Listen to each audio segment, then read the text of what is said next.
Omunye wabangani bami ofavor enye team engeke ngiyibize ngegama uyangibuza ukuthi kungani ijezi leKaizer Chiefs lidura ey'toro noma kuyisiphi isitoro ijezi leKaizer Chiefs liyabiza.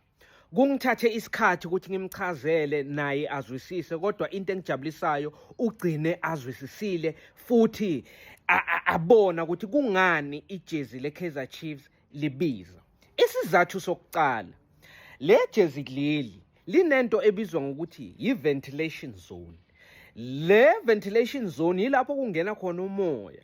Kusho ukuthi noma ungagijima kangakanani ujuluke angeke kutholakale le jezi leli selinamathele emzimbeni. Okwesibili, le jezi lakhiwe nge-light material.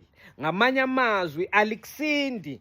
It's good for jogging, it's good for wearing it if uyokwenza isport, alisindi. It's lightweight.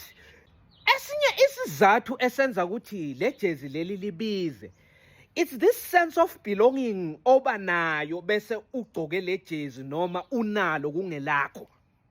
You become part of the family.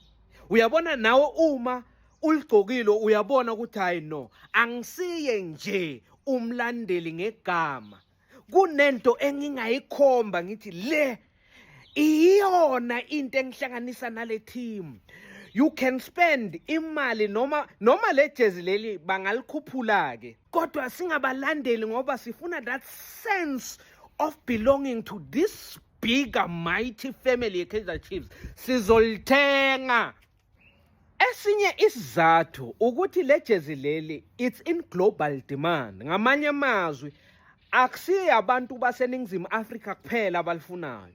Abanye abantu abalifunayo kufaka phakathi bakwamanye amazwe, even other countries in European countries kunabalandeli beKaizer Chiefs. So it's in global demand. Yingako iKaizer Chiefs management neboard bagcine bathi akube ne-online store. Uzokwazi phela ukuthi i-online store ayithengiseli abantu base-South Africa kuphela. The online store iKaizer Chiefs enaso. Umuntu ohlala eNgilandi, umuntu ohlala eMelika, nathi bala eNingizimu Afrika noma ukuyiphi province uyakhona ukuthi u-order kuKaizer Chiefs shop online bese bayideliver, either bayideliver eMnyango noma to the nearest postnet. Uyakhetha ukuthi ufuna ukulanda kuphi.